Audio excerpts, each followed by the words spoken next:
Welcome back to the Deep Dive. I'm your host, and today we are doing something that I honestly think is going to change the way you look at your work. Oh, a big promise to start. I like it. It is a big promise Yeah. because this applies whether you are running a huge department, a tiny nonprofit, a consultancy, or, just a side hustle where you're trying to keep your head above water. Yay. Usually on this show, as you know, we take a book or a stack of dense articles and we distill them. We give you the Cliff's Notes version of the world. But today P&A is different.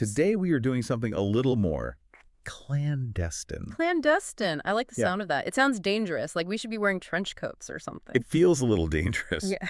because today we are effectively being flies on the wall. We have gotten our hands on a raw, unedited transcript of a high-level strategic planning session. This isn't a polished TED Talk. This isn't a slide deck that's been, approved by legal 10 times over. This is a war room conversation between two expert consultants who have just signed a contract to save a client from drowning in their own chaos. And we should clarify, this is a very specific type of chaos. We aren't talking about some Silicon Valley startup that's growing too fast and, throwing money everywhere. No, not at all. We are talking about the micro business reality. Now, in this specific case, the client is a nonprofit entity, but they operate exactly like a small business. They have customers, they have services, they have revenue streams, and they have absolutely no idea how any of it connects. Right. And the word that keeps coming up in the source material, and I love this word, I've circled it about 5 times in my notes, is nebulous. Nebulous, it's a great word, isn't it? It's such a perfect descriptor. It's cloudy, it's vague. You know the business exists, you know people are getting served. But if you tried to draw a map of how a customer gets from point A to point B, You'd end up with a scribble. you'd end up with a drawing of a cloud. A total mess. And that is the nightmare scenario for any leader. I mean, think about it. You can't optimize a cloud. You can't automate a cloud. You just have to survive in it. Right. And usually you survive by working harder, not smarter, just throwing more hours at the problem. Exactly. So our mission today is to break down this conversation. We are going to watch how these two consultants, let's call them the strategist and the tactician, diagnose this nebulous dysfunction. Okay. But more importantly, we're going to look at the cure.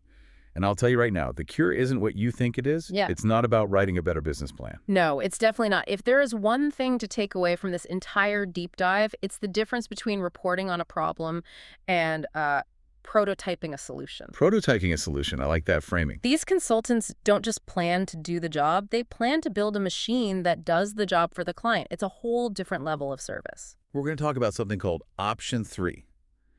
We're going to talk about the Trojan Horse strategy of consulting making an offer they didn't even know to ask for. And my personal favorite, we're going to dive deep into why your admin work is absolutely killing your responsive work. Yes.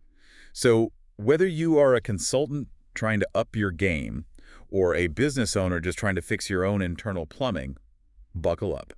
This is a masterclass in ecosystem design. Let's dive in. Okay, so let's set the scene.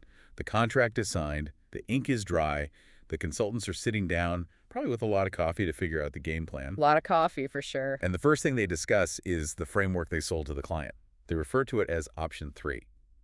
Now, I'm a simple person. If there's an Option 3, I assume there was an Option 1 and an Option 2. A reasonable assumption. So what are those, usually? What are they avoiding? So in the world of organizational consulting, and honestly in almost any business fix, you usually have 2 distinct paths you can go down. Pathway A, or let's call it Option 1, is what I call the external facelift. The facelift, just make it look pretty. Is that the idea? Exactly. The client says, we need more customers, or we need to look better to our donors. So you focus entirely on the customer experience. Well, You build a shiny new website, you design a new logo, you create a slick marketing funnel. You basically focus on the on-ramp. okay, so you make the storefront look amazing. Fresh paint, a big neon sign, the Yep. works. Exactly. But you completely ignore the fact that the kitchen in the back is on fire. Right, so people come in, they're attracted by the sign, they order the food, and nothing happens. Yeah. Or the chef is screaming, Yeah. or the order gets lost. Or worse, the wrong thing happens. The order gets lost, the food is cold, the waiter is stressed out because there's literally no system to get the plate from the kitchen to the table. That's Option 1. It's great for vanity metrics. Hey, look at our web traffic, it's up 200%.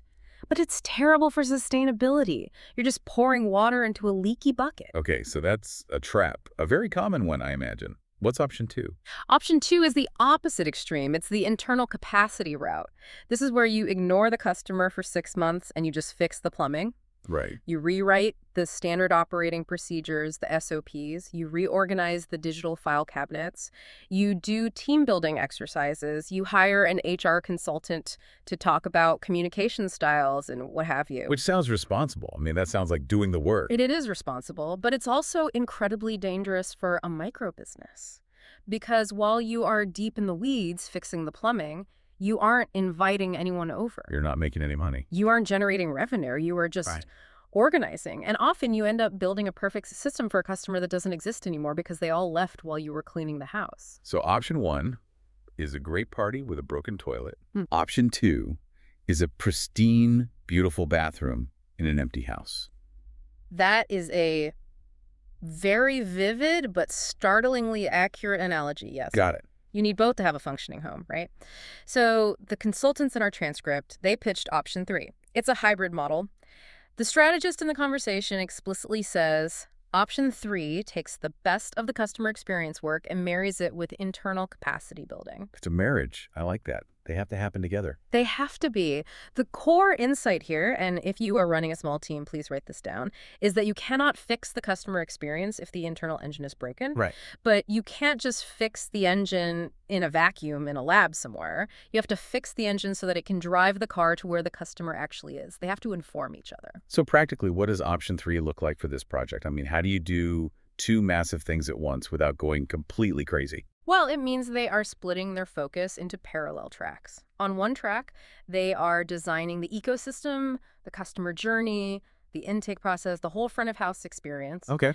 And on the parallel track, they are doing a capacity audit. They are looking at the staff, the skills, the tools, the back of house. They're essentially building the car while driving it down the road. Which sounds incredibly stressful and risky. It is high stakes, but it's the only way to actually transform a business without pausing its operations for 6 months, which most micro businesses can't afford to do. Sure. And because this is a lot of moving parts, they structure the timeline very, very specifically. They don't just say, see you in 6 months with a big report. They use a sprint model. I saw that in the notes. 2 to 3 week sprints. Why is that structure so critical here? It sounds like something from the software world. It is, but it's brilliant for consulting. I mean, think about the psychology of a client who's living in chaos. This client is overwhelmed. They are drowning in paperwork. They feel like they are failing every single day. They hired you to save them. If you take their money and say, okay, thanks, I'm going to go into my cave and think for 4 months, I'll be back in June with the answer, what's going to happen? They're going to panic. They'll start wondering if you're actually doing anything. Or they'll forget why they even hired you in the first place. Exactly. Silence breeds anxiety, especially when you are spending money you barely have. By breaking the project into these short 2-3 week sprints, the consultants ensure that there is a specific, tangible deliverable constantly landing on the client's desk. Like, here's a draft of your new intake form, or here is a visual map of your current chaos. Precisely. Here is a list of your top 5 bottlenecks. It's proof of life. It keeps the momentum going. It shows the client, hey, we are in the boat with you, and we are bailing water right alongside you. And it prevents that big ta-da moment at the end. The big bang reveal. Where you present this massive binder, and the client looks at it and says, this isn't what I wanted at all. Exactly. With sprints, if you are going in the wrong direction, you find out in week 2, not month 6. You can course correct immediately. That's smart. Fail fast, fix fast. Okay, so they have the framework. Option 3, sprints. Now they have to actually do the work. And the first phase is what they call diagnosis and data harvesting. Which sounds a little like a sci-fi villain's plan, doesn't it? Data harvesting. I have come to harvest your data. It does. But in this context, it's basically just an audit, a deep, deep audit. And looking at their checklist, wow, it is thorough. They aren't just asking for a summary. They want the raw evidence. This is where the detective work begins. And you have to be a detective. Let's look at the list they made. They want to audit the website, which they call the on-ramp. Right. They want the current referral processes. They want time-to-service metrics. That one stuck out to me. Time to service. What does that really mean? Yeah. It's the critical, vital sign of any service business. From the moment a customer raises their hand and says, I need help, or I want to buy this, to the moment they are sitting across from a human being. How much time passes? And do they even know the answer to that? Usually they think they know. A manager will tell you, oh, it's about 3 days. But when you actually dig in and look at the data, you find out it's 12 days. Wow. And that gap between perception and reality, that gap is where the frustration lives. That gap is where you lose the customer before you even get to help them. And to find that data, they're asking for something very specific. I noticed this. Copies of all physical forms, intake forms, program applications, consent forms. Why do they need the actual physical paper? Why not just ask the staff how the intake process works? Because people lie. Okay, that's blunt. Well, not on purpose, usually. It's not malicious. But they describe the process as it should be or as they wish it was. The ideal version. The ideal version. Or they describe the process they were trained on 5 years ago, not the one they actually use today, with all the little workarounds and shortcuts they've invented. The paper tells you the truth. The paper doesn't have an agenda. The paper is the forensic evidence. Exactly. When you look at the physical intake form, you see the friction points. You see that they are asking for the client's home address on page 1, and then for some reason asking for it again on page 3. Redundancy. Total redundancy. You see that the font is size 8 and basically unreadable. You see that it requires a signature from a manager who is never in the office on Fridays. You see all the little roadblocks. The roadblocks that the staff has become blind to because they just stare at them every single day. It's just how we do things here. Precisely. They are nose blind to their own bureaucracy. The consultants are looking for those two things, redundancy and friction. And they are also asking for volume data, how many people are coming through the door, because a system that works for 5 people a month completely collapses if you suddenly have 500 people a month. You have to design for scale. So they're gathering all this intel, all this evidence. But there is a snag. The consultants acknowledge a harsh reality right at the start of their planning. They say, specifically regarding the client's staff, you have to go in almost not even expecting a whole lot of detailed cooperation and contribution from them. That sounds brutal, doesn't it? When you first read it, it sounds incredibly cynical. It sounds like they think the staff is lazy or incompetent or just doesn't care. But it's not laziness. And it's almost never incompetence, it's capacity. Yeah. We have to remember the context we talked about. This is a micro business in chaos. The staff is drowning. They are siloed. They're overworked. If a consultant, some outsider, walks in and says, hi, I'm here to help you. Can you please spend 4 hours mapping out your entire workflow for me? What is that staff member going to do? They're going to look at them and say, I have 50 unread emails, a client in the lobby, and my phone is ringing off the hook. Get out of my face. Exactly. So asking them to do the homework for you is a complete non-starter. It just creates more stress, which is the opposite of what you're there to do. Your job is to relieve stress, not add to it. So the strategist in the transcript says, we have to do the heavy lifting. They have to take the scraps of data they harvested, the forms, the website links, the brochures, and they have to build what they call a straw man. For what? A rough draft, a first guess, a prototype of the mess. It is infinitely easier to put a map in front of a busy person and say, is this right? Did I get this right? Than to ask them to draw the map from scratch. Because then they can just correct you. It's a much smaller cognitive load. They can just say, no, that step happens after the phone call, not before. Exactly. It is easier to edit than to create. That is a golden rule for consulting, for management, for anything, really. Do the legwork. Make the first guess. Let them correct you. That is how you get the data you need without burning out the client's already exhausted team. You honor their time by doing the prep work. Okay, so they harvest the data. They build their straw man map of the chaos. And the picture that emerges is what they call the nebulous reality. The cloud. The cloud. The customer currently lives in disparate systems. Maybe they are in a spreadsheet for the housing program, but they're in a physical file folder for the education program. And they're in some long email chain for the counseling program. And none of these systems talk to each other, so the client isn't one person. To the business, there are 3 different ghosts in 3 different machines. There's no holistic view. Which is the perfect segue to Section 3, designing the ecosystem. Because the problem is that the customer is scattered and fragmented. The solution has to be bringing them together into one cohesive journey. Right. The goal here is to define the customer life cycle, to move from nebulous to defined.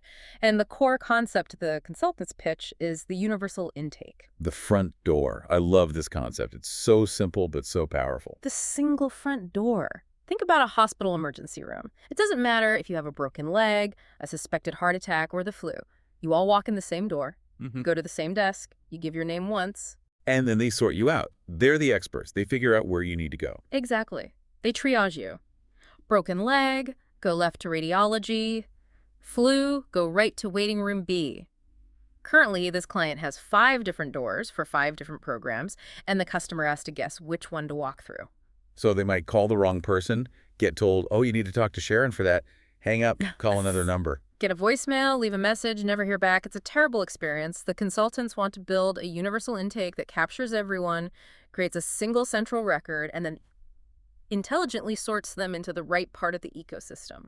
But to get the client to agree to this, because this is a big, big change, they have to be able to visualize it. The transcript talks a lot about creating an infographic or a mind map. Yes.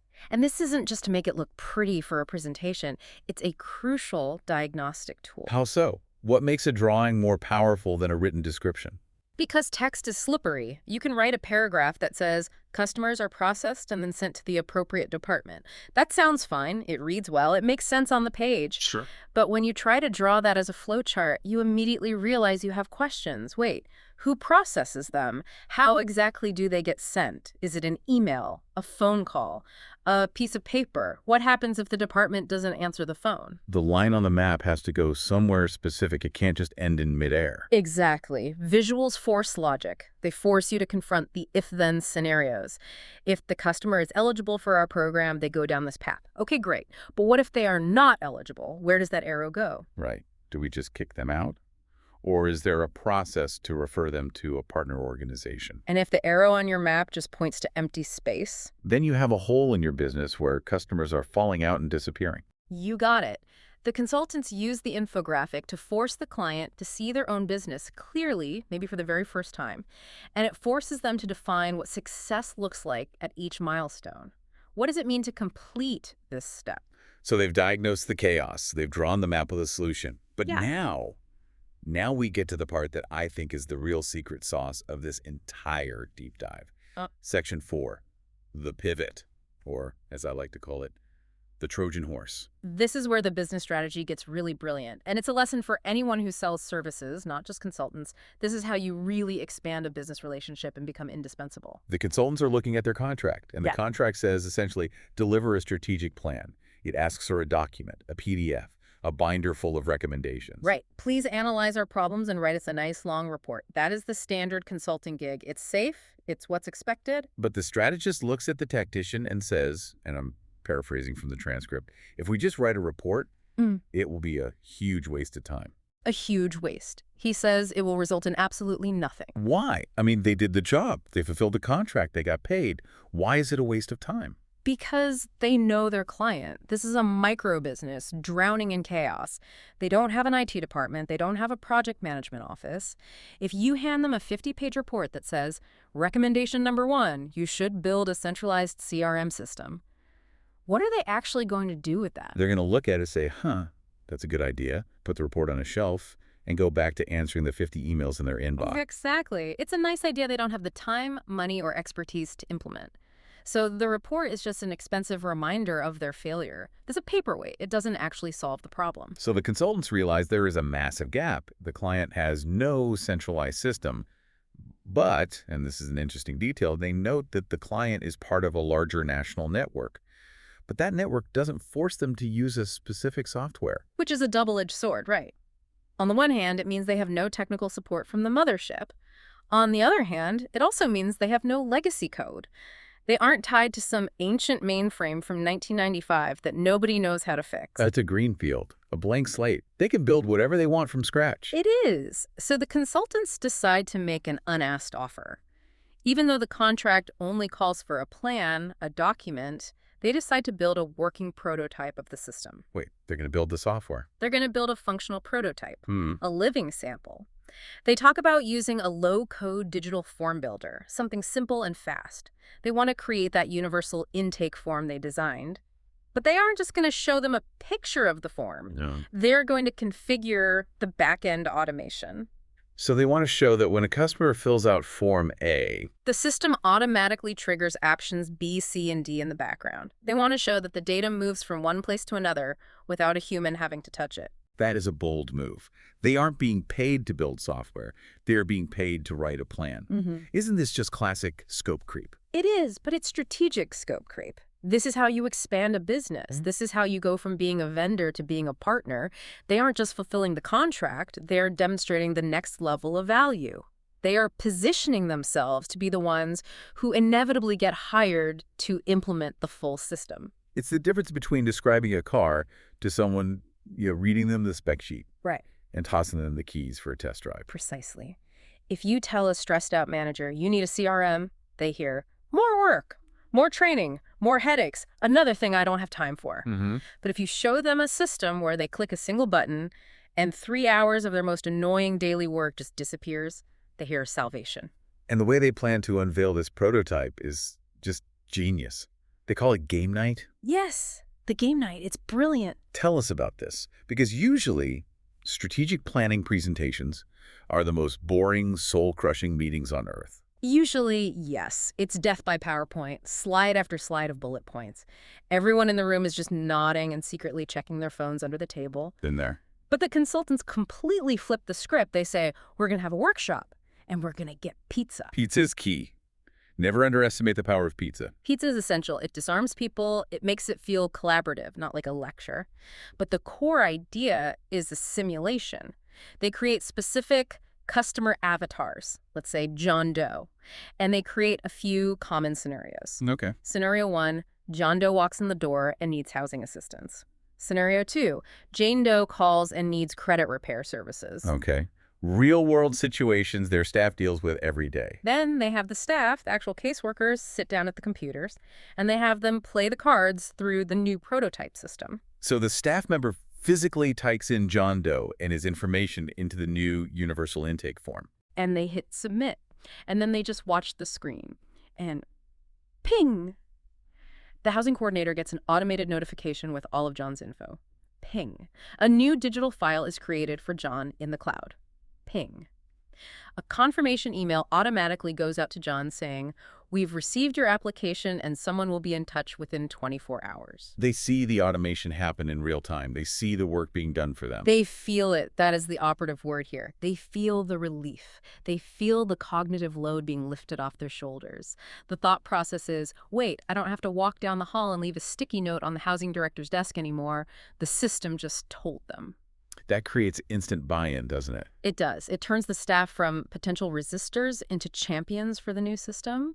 Instead of fearing the new technology, they're sitting there asking, when can we have this? Can we start using this today? Right. The consultants aren't selling a plan anymore.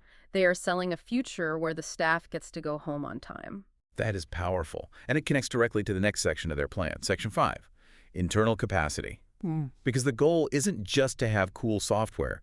It's to fundamentally change the nature of the work the staff is doing. This brings us back to that really important concept of responsive work. Responsive work versus admin work. Break that down for us. Okay, so the consultants are conducting what they call a capacity audit. And their central hypothesis is that the staff is spending an inordinate amount of time on admin work. Admin. The soul crusher of modern work. It really is. It's sending scheduling emails back and forth. It's checking boxes on a form. It's searching for a lost folder on a shared drive. It's data entry, copying data from a paper form into a spreadsheet.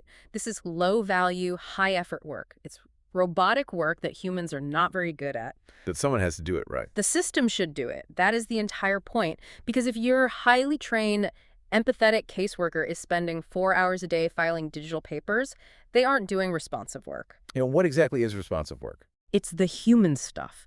It's the stuff that required you to get a degree and have years of experience. Advocacy, relationship building, sitting across from a person in crisis and just listening to them, mentoring a client, strategic thinking about how to improve the program, the stuff that requires a heartbeat, the stuff that requires empathy and creativity. So the pitch isn't, we are going to replace you with a robot.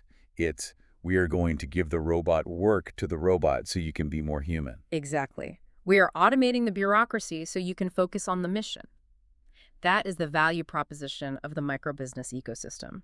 And that is how you master the craft of service, whatever your field is. You stop being a clerk and you start being a counselor, a strategist, a true expert. And interestingly, the consultants realize they can't build this ecosystem alone. They talk about their own internal capacity, their own limitations. Right. And this is a huge lesson.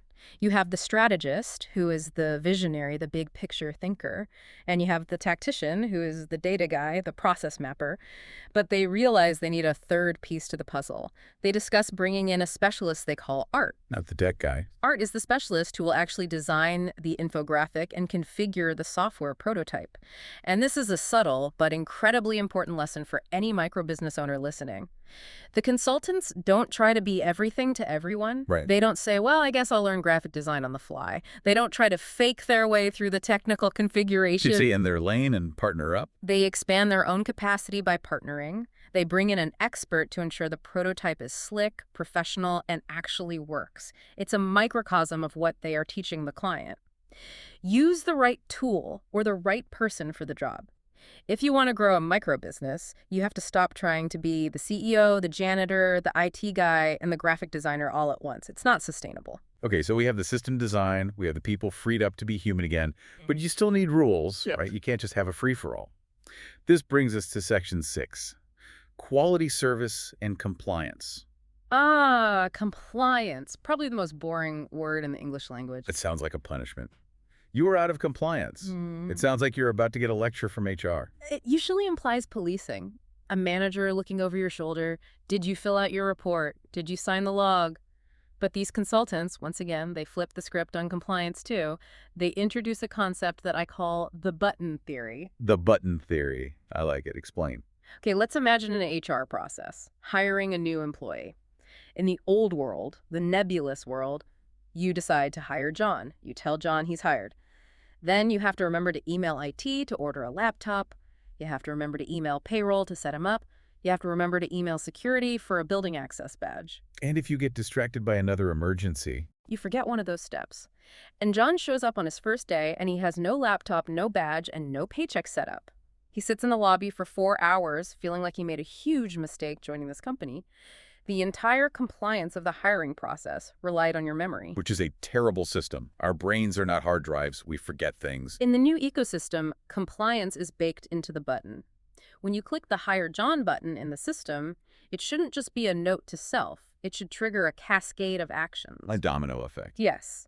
The system automatically sends the laptop order to the IT ticket queue. It automatically sends the tax forms to John's new email address.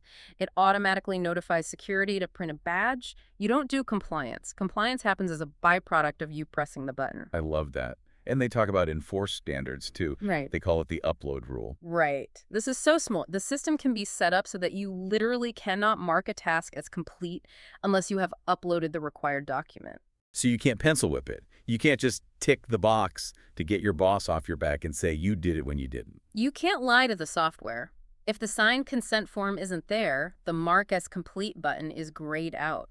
It forces stewardship. It forces quality service. It removes the temptation to cut corners when you're busy. The expert in the transcript references a past case, a sort of cautionary tale, a project that failed not because of theft or fraud, but because of simple chaos. Right. He makes a really clear point. It wasn't malice. It wasn't a heist. No one was stealing from the till. It was just money going out the door with no receipts, no tracking, no systems.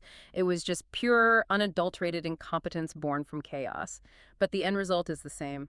The organization failed. Systems beat intentions. Every single time. You can intend to be a good steward of resources, you can intend to track all the money, but if you don't have a system that forces you to track it at the moment of the transaction, you will eventually fail. Systems enforce the quality you want to deliver. And this leads to managerial oversight. The system allows for a clear feedback loop. The resubmit loop. This is great for managers. If a staff member uploads a crappy, half-finished report just to check the box, the manager gets a notification, they review it, they click reject. The system then sends it back to the staff member with a note. This is incomplete. Please fix this. It takes the nagging out of management. You don't have to be the bad guy chasing people down. It's just part of the workflow.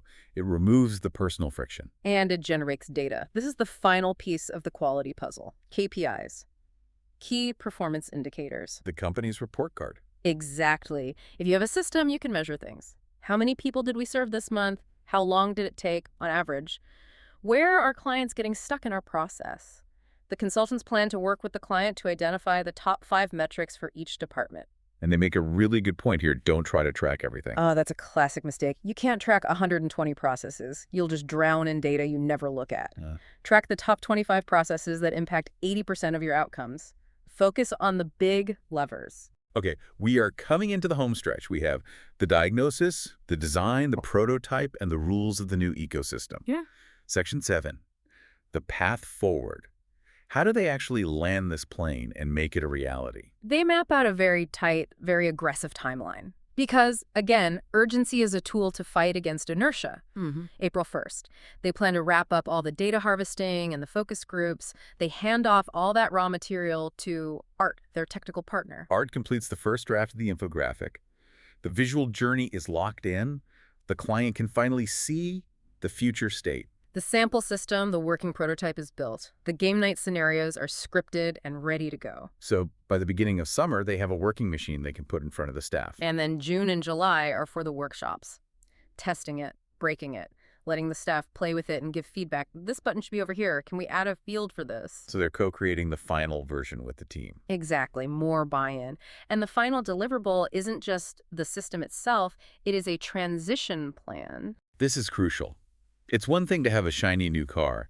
It's another thing to know how to drive it. The system is the destination. The transition plan is the map to get there. It shows the client, step by step, how to move from the old legacy ways, the paper forms, and the dozen different spreadsheets into this new central hub. And that includes the hard conversations about staffing, doesn't it? It has to. The transcript notes that they might need to recommend changes to the org chart. Maybe with the new automation, they need fewer workshop presenters and one full-time system administrator. When you change the technology, you change the labor requirements. That's the hard truth of progress. But a good consultant and a good leader isn't afraid to say it and plan for it. You can't run a new machine with an old crew structure. You have to adapt the roles to fit the new reality.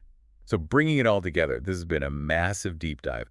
We started with chaos, a nebulous cloud of disconnected processes. And we ended with a visualized, automated, compliant ecosystem where clicking a single button triggers a whole cascade of productive actions. And where the staff is finally freed up to be human again, to do the work they were actually hired to do. What are the big takeaways here? If I'm listening to this and I run a small team or my own business, what do I put in my pocket and take with me? I think it boils down to 4 pillars. Really 4 key strategies for micro-business growth. Number 1, partners. Don't do it all alone. The consultants brought in Art for his technical skills. You should bring in experts too. Expand your capacity by expanding your network. Don't be afraid to pay for expertise. Okay, number 2. Quality service via systems. Stop relying on good intentions. Stop relying on memory and sticky notes. Build a compliance system that forces the right behavior. Use the button theory. Bake your standards right into your workflow. Number 3. Mastering the craft. Really understand the difference between admin work and responsive work. Relentlessly automate the robot stuff so you and your team can double down on the high-value human connection. That is the soul of the microbusiness, and you have to protect it. And the big one, number 4, the one that ties it all together. The offer. The unasked offer. This is my favorite part of the whole story. It's the most powerful. Don't wait to be asked. The client asked for a report. The consultants knew a report would fail, so they built a prototype. They went beyond the contract to demonstrate the true value. They sold the future, not just a plan for the future. Exactly. They made an offer that couldn't be refused because the client could already see it working. They made it real. They took the risk out of the decision. That is the challenge I want to leave our listeners with today. A provocative question to mull over as you go about your week. Are you selling your clients a report on their problems? Or are you building them a prototype of their future? That's the question. Are you a reporter describing the world as it is? Or are you an architect building the world as it could be? I love that. And for everyone listening, go audit your own business. Look for your own nebulous clouds and start harvesting the data. Build the prototype, even a small one. Thanks for listening to The Deep Dive. We'll see you next time. All right, so we just had a great conversation and a lot of conversation about work products, new and current and new, and then that's exciting. But also, conversation about revelation for what's to come. And as a person of faith, just, making room for God in my work, allowing myself to hear from angels unaware that I may be talking to or have talked to for the last handful of years, but God may give a word to them that was for me. Or they may tie some dots together that I just didn't notice or see before. And that is wonderful. It's beautiful. It's something that is necessary on our journey. So hope you found this behind the scenes helpful, and hope you are noticing how development works, where you're not sitting and waiting for something to crash into your lap. Rather, it is an ongoing iterative process, an experience that you are having real time. And it's constant work, step by step by step, little steps being strung together to accomplish a thing that then matures at the right time. So hope you found this helpful, and we'll see you next time. Peace.